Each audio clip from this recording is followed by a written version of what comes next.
How excellent is your name. How excellent is your name. How excellent is your name. Oh Lord. How excellent. How excellent is your name. Oh Lord. How excellent, Lord. How excellent is your name. Oh Lord. How excellent, oh Lord. How excellent is your name. Is your name, oh Lord. How excellent is your name. How excellent is your name. Oh Lord. Hallelujah. How excellent is your name, oh Lord. How excellent is your name. How excellent is your name, oh Lord. Wonderful, how wonderful is your name, oh Lord. We are moving on smoothly. Now, after understanding that, members, we can look at the factors which affect the rate of a chemical reaction. There are many factors which affect the rate of a chemical reaction. However, the major ones will include what we call the temperature. Temperature, that is one. The second one, we are looking at what we call concentration. The third one, we are looking at what we call the surface area. Then we have pressure and then a catalyst.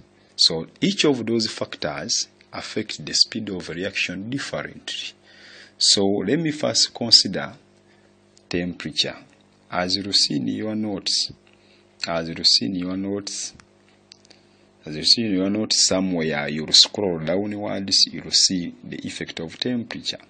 So I'm not going to follow exactly what you have there, but the picture which is there will be the same as what we are explaining here.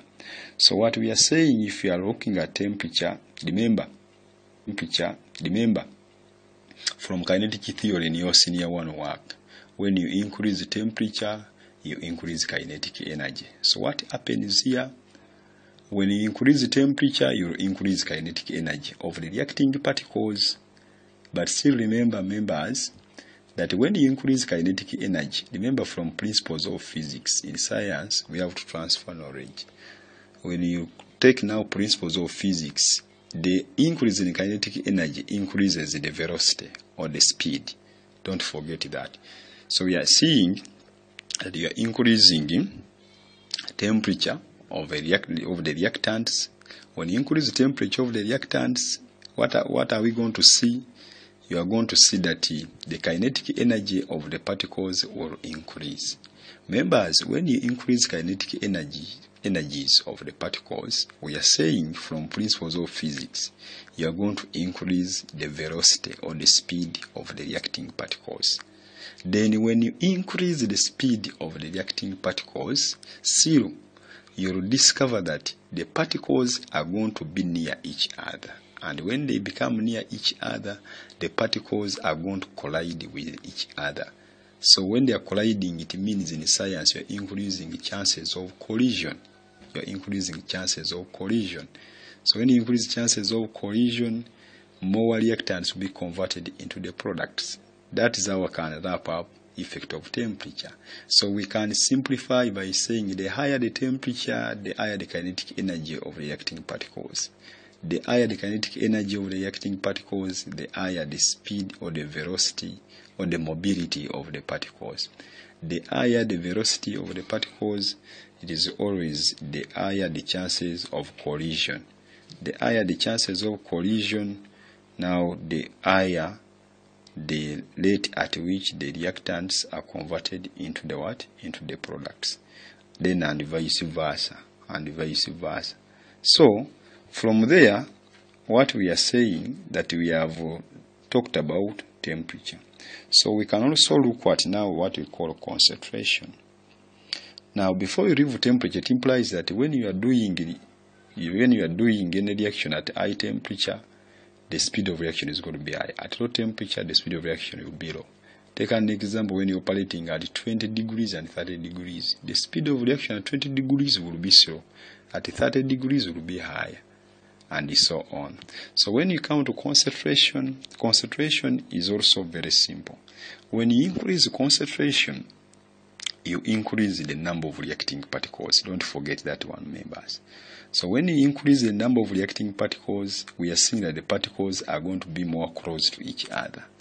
When the particles are more close to each other, we are going to see that the particles are going to collide faster.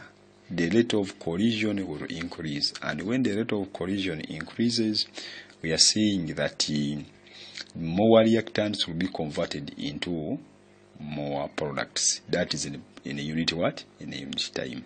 So we can wrap up concentration by saying the higher the concentration, it is always the higher the rate of reaction. How? High concentration increases the number of reacting particles. When you increase the number of reacting particles, the particles become closer. When the particles are closer, you increase the chances of collision. When the chance of collision has been increased, we are seeing more reactants will be converted into more products. I think there it will be and vice versa. When you lower, for example, concentration, you are lowering the reacting particles, and then the particles will be far away from each other, and the chances of collision will be what? Will be lower.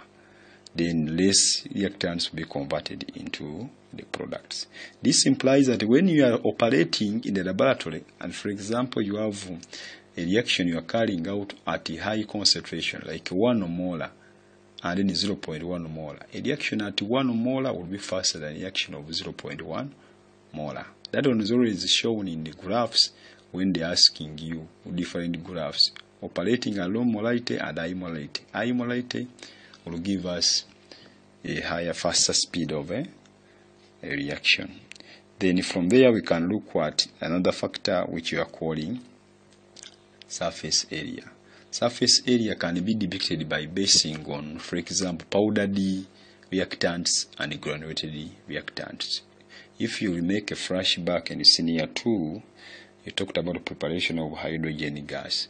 When you are talking about preparation of hydrogen gas, somewhere you talked about zinc granules, and then somewhere you talked about zinc powder. So when you are using zinc granules, we always see the reaction is slower compared to when you are using zinc powder. So the oral chemistry is where the chemistry is going to be at the point of the powder.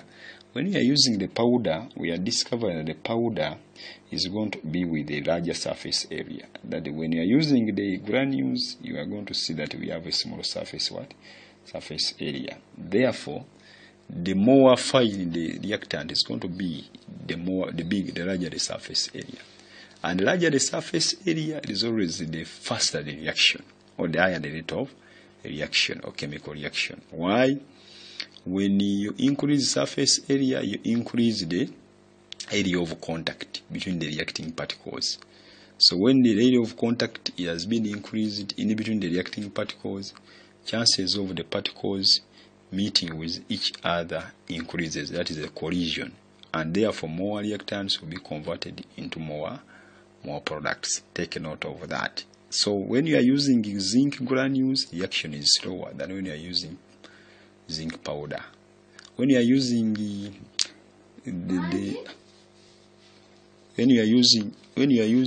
for example the granulated calcium carbonate or the marble chips, the reaction will be slower than when you are using the calcium carbonate.